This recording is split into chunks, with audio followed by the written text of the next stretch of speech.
Tentunya ukhuwah Islamiyah tidak asing terdengar di telinga kita, bagaimana kita memang diminta untuk terus senantiasa menjaga persaudaraan Islam karena Allah ini. Ketika kita membahas mengenai ukhuwah Islamiyah, teman-teman sekalian, sadarkah bahwa ternyata ukhuwah itu biasanya dan turunannya itu di dalam Al-Quran itu nanti digandengkan dengan iman, Islam, atau mukmin. Jadi perkataan-perkataan ukhuwah Islamiyah itu bahkan tidak hanya di Quran, tapi di dalam beberapa keterangan, kata-kata ukhuwah itu biasanya digandengkan dengan iman, erat kaitannya dengan Islam, erat kaitannya dengan mukmin. Dan ukhuwah ini sendiri, teman-teman sekalian, sebenarnya adalah salah satu dari 3 unsur kekuatan yang menjadi karakteristik masyarakat Islam di zaman Rasul. Jadi di zamannya Rasul itu Rasulullah SAW menekankan pada beberapa poin untuk menjadikan masyarakat Islam kuat.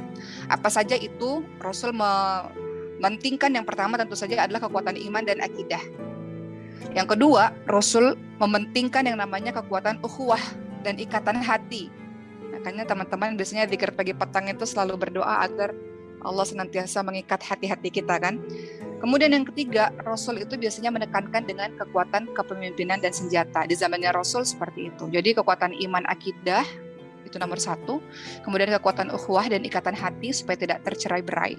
Karena kalau kita bersatu, kita kuat, kita kokoh, maka Islam semakin jaya. Sebaliknya, kalau kita bercerai-berai, maka Islam semakin lemah. Dan kemudian yang ketiga adalah kekuatan kepemimpinan dan senjata. Itu 3 unsur kekuatan yang menjadi karakteristik di zaman Rasulullah SAW. Sebelum Uma mulai pada hari ini, Uma akan memulai ukhuwah Islamiyah ini dengan menceritakan sedikit kisah yang terjadi pada sahabat Muhajirin dan juga Ansor. Teman-teman tahu Rasulullah SAW itu berdakwah di kota Makkah selama 13 tahun. Dan dakwahnya menghadapi kesulitan yang luar biasa. Dakwah ditolak, bahkan para sahabat-sahabat disiksa, terutama dari golongan budak seperti Bilal bin Rabah misalnya, atau Sumayyah yang syuhada pertama wanita, dan yang lain-lain, menghadapi kesulitan yang luar biasa. Sampai akhirnya Rasulullah SAW memutuskan untuk berhijrah ke Yathrib, Madinah, untuk melanjutkan dakwah. Boleh di-mute dulu sebentar. Di kota Yathrib, Madinah, Rasulullah SAW melanjutkan dakwah selama 10 tahun di sana. Nah, kalau kita mengatakan sahabat Muhajirin, artinya orang-orang yang berhijrah dari Mekah ke Madinah itu adalah orang-orang Muhajirin. Dan kalau kita sebut orang Ansor, orang-orang penolong ini adalah mereka orang-orang yang ada di Yathrib atau di Madinah. Jadi Rasulullah SAW kita lihat mempersaudarakan antara orang-orang Muhajirin dan orang-orang Ansor.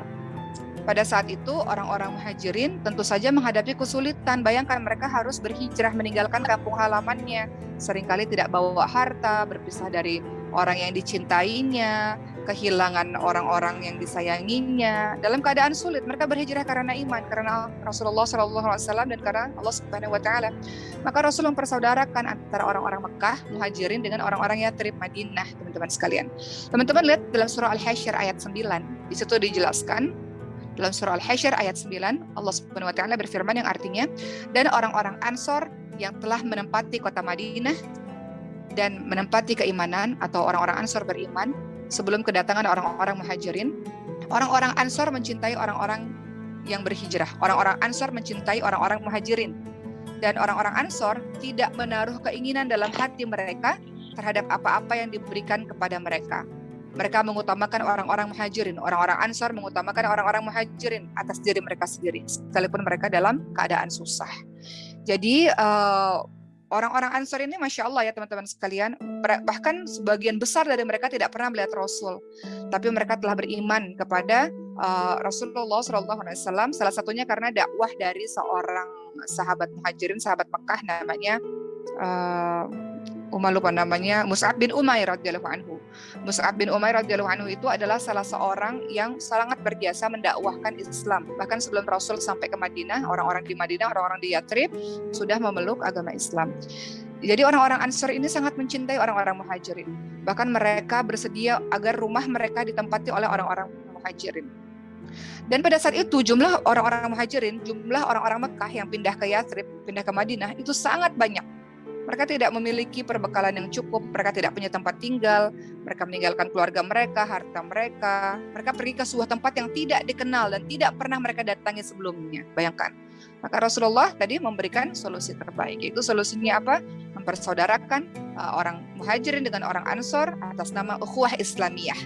Ukhuwah Islamiyah, teman-teman sekalian. Kemudian kita lihat bahwa ternyata sikapnya orang-orang Ansor lebih mementingkan orang-orang Muhajirin di atas kepentingan mereka sendiri, ya. Tadi dalam surah Al-Hasyr ayat 9, Allah Subhanahu wa taala berfirman yang artinya orang-orang Ansor tidak menaruh keinginan dalam hati mereka terhadap apa-apa yang diberikan kepada orang-orang Muhajirin. Mereka mengutamakan orang-orang Muhajirin atas diri mereka sendiri. Kita lihat contohnya orang Ansor dan orang Muhajirin yang Rasulullah SAW saudarakan adalah Sa'ad bin Rabi al-Ansori dengan Abdurrahman bin Auf radhiyallahu anhu. Pernah dengar kisahnya? Abdurrahman bin Auf ini siapa? Orang yang kaya raya luar biasa, pembisnis hebat kaya raya. Tapi ketika masuk Islam, berhijrah ke Madinah, itu tidak membawa sepeser harta pun. Maka ketika Abdurrahman bin Auf, ini kalau kita lihat dalam kehidupan sekarang seorang triliuner ya, rela meninggalkan hartanya, meninggalkan segala sesuatu demi berhijrah kepada jalan Allah Subhanahu wa taala. Ketika Abdurrahman bin Auf pindah ke Yathrib ke Madinah, maka Rasul mempersaudarakan Abdurrahman bin Auf dengan Sa'ad bin Rabi al-Ansori. Maka Sa'ad bin Rabi al-Ansori ini terkenal kisahnya ya, kemudian akhirnya memberikan setengah hartanya untuk Abdurrahman bin Auf dan bahkan hendak menceraikan istrinya untuk diberikan kepada Abdurrahman bin Auf, karena istrinya Sa'ad bin Rabi kan ada lebih dari satu, jadi berniat untuk menceraikan istrinya agar Abdurrahman bin Auf punya istri dan memberikan setengah hartanya. Bayangkan, setengah hartanya untuk sahabat Ansor. Tapi lihat apa yang dilakukan oleh Abdurrahman bin Auf. Tunjukkanlah saya jalan ke pasar. Jadi bukannya menerima pemberian yang sangat besar itu, tapi justru ada maruah dalam dirinya, ada harga diri pada diri seorang Abdurrahman bin Auf. Minta untuk menunjukkan jalan ke pasar supaya bisa berusaha, bisa berikhtiar. Ya, jadi kita di sini bisa mendapatkan pembelajaran teman-teman sekalian dari kisah persaudaraannya orang-orang Muhajirin dan orang-orang Ansor. Kita belajar bahwa ketika kita dalam keadaan yang berada dalam keadaan yang cukup, maka bersifat mendahulukan orang lain atas diri sendiri. Itsar ya, mendahulukan orang lain atas diri sendiri, maka itu diutamakan dalam hal duniawi. Tapi kalau dalam hal ibadah ya harus kita duluan. Tapi kalau dalam hal duniawi, maka mendahulukan saudara kita atas kepentingan diri sendiri, itu sifat yang diutamakan. Sebaliknya, di satu sisi, Waalaikumsalam warahmatullahi wabarakatuh. Dilanjutkan ya. Sementara di satu sisi, itu sifatnya orang Ansor, lihat ya, bagaimana mereka berupaya untuk mendahulukan kepentingan saudaranya. Tapi lihat di satu sisi sikapnya orang-orang Muhajirin, salah satunya sifat Abdurrahman bin Auf, bahwa dalam keadaan tidak ada, maka mereka bersifat iffah, bersifat menjaga kehormatan diri. Jadi di satu sisi kita harus punya sifat mendahulukan kepentingan orang lain, di satu sisi kita punya sifat untuk kita menjaga kehormatan diri. Kalau sekalinya masih bisa berusaha sendiri, kita akan berusaha sendiri. Seperti yang dilakukan oleh Abdurrahman bin Auf, beliau menghargai pemberian dari saudaranya yaitu Sa'ad bin Rabi al-Ansori, tapi beliau akhirnya mengatakan tunjuki saya jalan ke pasar karena beliau mau ikhtiar. Jadi indahnya persaudaraan seorang muslim ya teman-teman sekalian.